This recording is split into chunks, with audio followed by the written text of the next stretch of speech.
बात करते हैं केंद्रीय मंत्री नितिन गडकरी की, क्योंकि आज वो डोडा के अंदर पहुंचे और गडकरी ने 25 हाईवे परियोजनाओं का शिलान्यास किया है। सड़क एवं परिवहन मंत्री हैं। जम्मू कश्मीर का विकास हो, यह नितिन गडकरी की तरफ से कहा गया है और नितिन गडकरी ने डोडा में पहुंचकर यह शिलान्यास किया है। जम्मू श्रीनगर हाईवे पर यातायात सुगम होगा, यह भी गडकरी साहब की तरफ से कहा गया है। क्या कुछ गडकरी साहब ने कहा, फटाफट से आपको सुनवाते हैं। जम्मू कश्मीर का विकास हो, गांव गरीब मजदूर किसान का कल्याण हो, बेरोजगारों को रोजगार मिले और एक प्रकार से पूरे विश्व का ऐसा एक सुंदर इलाका है कि पूरे दुनिया के लोग पर्यटन के लिए आएंगे और उसके कारण यहां के लाखों करोड़ों युवाओं के हाथों को काम मिलेगा। और ये अगर सपना पूरा करना होगा तो केवल पर्यटन के लिए नहीं, तो उद्योग भी लाने होंगे, उद्योग व्यापार को भी बढ़ाना होगा। और उद्योग व्यापार को बढ़ाना है, टूरिज्म को बढ़ाना है, आर्थिक विकास करना है, तो 4 बातें जरूरी है: water, power, transport and communication. 4 बातें जहां होगी वहीं पर्यटन बढ़ेगा, 4 बातें जहां होगी वहीं उद्योग खुलेंगे, 4 बातें जहां होगी वहीं व्यापार बढ़ेगा, रोजगार मिलेगा, गरीबी दूर होगी और एक प्रकार से वो प्रदेश सुखी, समृद्ध और संपन्न बनेगा।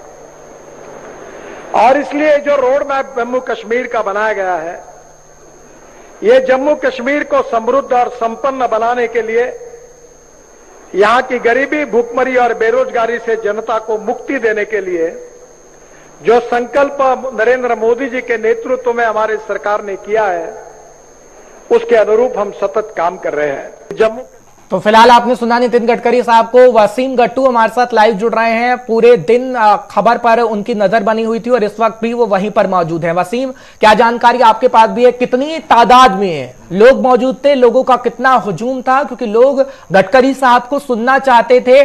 सड़कें अच्छी हों, विकास की परियोजनाओं का जो शिलान्यास किया गया खासतौर पर, उसने कितने खुश लोग होते हुए नजर आए हैं? वसीम, आपकी बातचीत भी हुई है उनसे?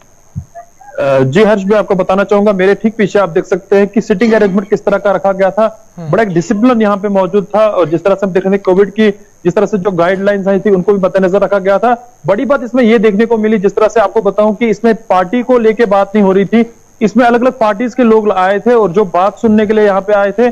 और जिस तरह से आपको बताऊं कि जब प्रोजेक्ट्स की बात की गई या हमारा जो रोजगार की बात की गई, आपको बताऊं कि 20 से ज्यादा जो प्रोजेक्ट्स जो जम्मू प्रोविंस को दिए गए हैं, जिसमें डोडा के भी कुछ प्रोजेक्ट्स हैं, अलग अलग जगहों के प्रोजेक्ट्स हैं, जिसमें हमारा बनी बिसोली वाला भद्रवा वाला एरिया है या भद्रवा का दूसरा जो हमारा चंबा वाला रास्ता है उसको हाईवे के साथ जोड़ा गया। कहीं ना कहीं जिस तरह से आप देख रहे थे आए दिन यहाँ पे प्रोटेस्ट होते थे, युवा सामने आता था, उनका यही कहना होता था कि हमें एडजस्ट नहीं किया जा रहा है। जिन लोगों ने यहाँ पे ऑलरेडी जो हाईवे का काम लगा है उनका यही कहना होता है हमें एडजस्ट नहीं किया गया है, हमने जमीनें अपनी दी हैं, घर अपने गंवाए हैं, तो हमें एडजस्ट करना बहुत जरूरी था। मगर जिस तरह से प्रोजेक्ट सब सामने आए, जिस तरह से प्रोजेक्ट्स की घोषणा की गई, इससे साफ तौर पे यह साबित हो सकता है कि जिस तरह से आप युवा काफी खुश नजर आ रहा है। जिस तरह से आपको बताऊं कि बेरोजगारी कम देखने को मिलेगी, हमारे इंजीनियर जो थे, प्राइवेट जो काम करते थे, उनको कहीं ना कहीं काम मिल सकता है, वो अपना घर चला सकते हैं। वसीम, लेकिन एक आखिरी सवाल आपसे लेना चाहूंगा, क्योंकि सुबह से आप वहां मौजूद थे, लोगों से बातचीत की गई थी, लोगों को काफी उम्मीद थी कि जो विकास की परियोजना होंगी उससे कहीं ना कहीं हमें लाभ मिलेगा। क्या अब उन लोगों की गडकरी साहब को सुनने के बाद संतुष्टि हो गई है, विश्वास जगा है कि गडकरी साहब ने जो बातें कही हैं, उपराज्यपाल साहब ने जो बातें कही हैं, हाँ उससे संतुष्टि है, काम होगा?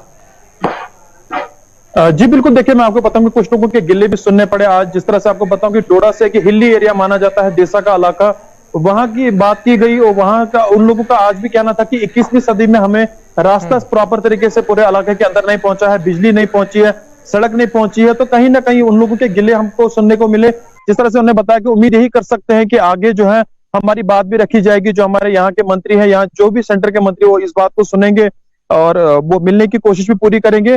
और जिस तरह से आपको बताऊं कि डोडा कपड़ा रोड के आए दिन जिस तरह से लोग डिमांड कर रहे थे, सामने अलग अलग पार्टीज के लोग आते थे, और डोडा कपड़ा रोड जो डायरेक्ट डोडा और कश्मीर को जोड़ेगी, और जिस तरह से कपड़ा रोड जो हमारा देसा वाला इलाका है, हिली एरिया है, वहां पे एडमिनिस्ट्रेशन की बहुत कम नजर रहती है, सरकार की बहुत कम नजर रहती है। अगर वो थ्रू हो जाता तो उससे कहीं ना कहीं सब लोगों को फायदा मिलता, और वीआईपी एक मूवमेंट वहां से जब निकलती या रहती, वहां पे वीआईपी कोई मूवमेंट, तो उन पे नजर रखी जाती। आपको बताऊं कि अगर से हम आज से 4 महीने पीछे हम बात करें, एक खबर हमने दिखाई थी जहां पे एक स्कूल एक खस्ता कंडीशन में है, जहां पे एक स्कूल पे बर्फ जब पड़ी थी, उसके बाद स्कूल की जो हालत है बद से बदतर है। अब मुझे लगता है काफी अरसा हो चुका है, वो स्कूल भी तक ठीक नहीं हुआ। अगर वहां पे रास्ता होता, सारी जो कंडीशन सही होती, तो ये चीजें देखने को नहीं मिलती। उम्मीद यही कर सकते हैं कि डोडा कपना रोड की जल्द से जल्द घोषणा भी की जाएगी। बहुत बहुत शुक्रिया वसीम, तमाम जानकारी पहुंचाने के लिए। आप सुबह से जानकारी पहुंचा रहे हैं।